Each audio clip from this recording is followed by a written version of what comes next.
आंबर season जेहेतु चली सेतिपाई जदि आंबर आम विभिन्न प्रकार रेसिपी न करवा ताहले आंब जाइए आमको गोटे वर्ष फेरे मिल सेतिपाई आम आंबर विभिन्न प्रकार रेसिपी करिकी खाई नबा।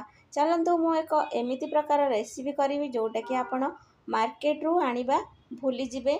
आंबर विभिन्न प्रकार फ्रूटी माजा आउ सरबत पूरा घरे 2टी आंबर आम प्रस्तुत करवा 1 लीटर आंब फ्रूटी जोटा कि आपण माने विश्वास करेंगे थरे जदि करी खाइबे ताहले निश्चय जानिपारिबे।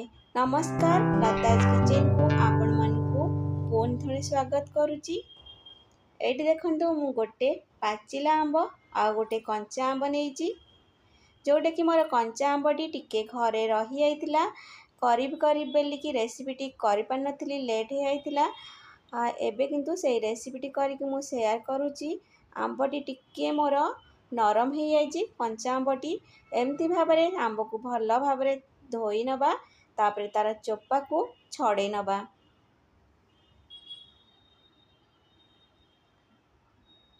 बहुत इजी रे चोपा छाड़ी जीवो जेहेतु पाचिला आंबटी मोर टिके टाण अच्छी बेसी नरम नहीं बेसी पाचिनी। एबे देखंतु मो 2टी जांक आंब को चोपा छड़े नेइची। एबे ताको छोट छोट करके काटी नेबी। छोट छोट पीस करके काटी नेबी। एबे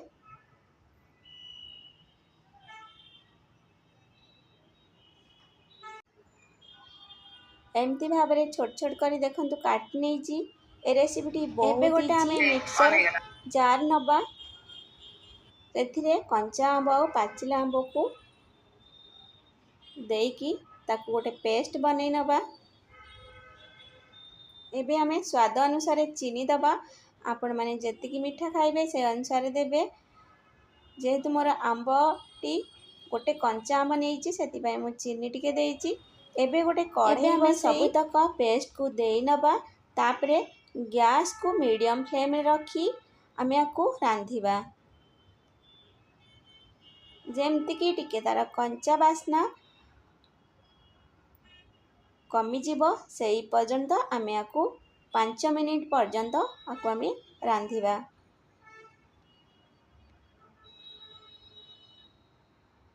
देखंतु एमती भाबरे एतिकी पानी मरीची वर्तमान ताकू आमे छाणी नबा।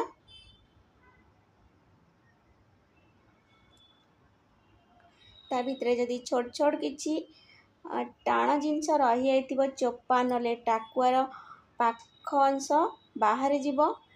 देखंतु एमती भी मोर किछि भी बाहरनी। एबे ताकू आमे फ्रिज रे ठंडा हवा पाई रखी दबा।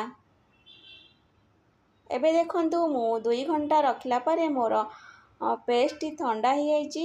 एबे आमे ताकू पानी दबा जेमती कि आमे पी परिबा सेती पर्यंत पानी देकी ताकू आमे ग्लास रे सर्व करिबा। एबे आमे ग्लास आनी कि सेतरे आइस क्यूब पकेबा